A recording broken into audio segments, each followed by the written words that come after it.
Start. सर्व धाराशिवकरांना नमस्कार. मी जिल्हाधिकारी धाराशिव कीर्तिकिरण पुजारी. मागच्या 2-3 दिवसापासून आपल्या जिल्ह्यामध्ये पेट्रोल पंपवर गर्दीची काही इन्सिडेंट्स तसेच काही पेट्रोल पंपमध्ये डिझेल विशेषतः याचे इंधन संपल्याची गोष्टी आमच्यासमोर आली होती आणि याचा आपण आढावा घेतला असता सलग सुट्टीचे दिवस पण होती.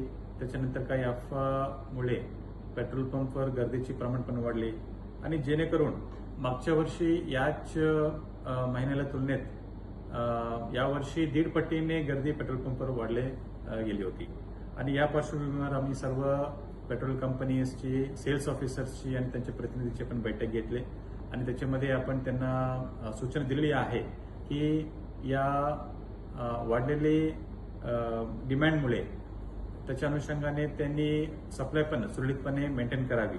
त्यासाठी त्यांच्या सर्व्हर पण त्यांच्या प्लांट्स आहे त्या अतिरिक्त 2 ते 3 तास एक्स्ट्रा चालवून ते पेट्रोल आणि डिझेल पुरवतात आणि याच धर्तीवर आपण पुन्हा आमच्या सर्व तहसील कार्यालयामध्ये सर्व आमच्या पुरवठा पथकाला पण आपण तैनात केलेली आहे.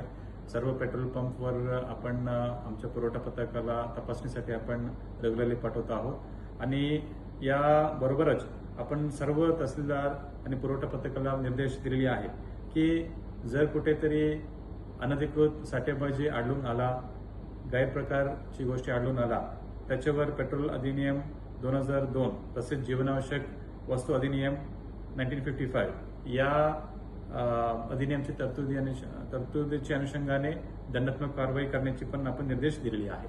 सो त्यामुळे आपण सर्व नागरिकांना आवाहन करू इच्छितो आपण कुठल्याही अफवावर आपण विश्वास ठेवू नये. आपल्याकडे पुरेशी इंधन साठा आहे. वरून पण आपलं सोलापूर डिपोवरून पण पुरेशी इंधन साठा आम्हाला उपलब्ध होत आहे. कृपया नागरिकांनी प्रशासनाला पण सहकार्य करावे. धन्यवाद.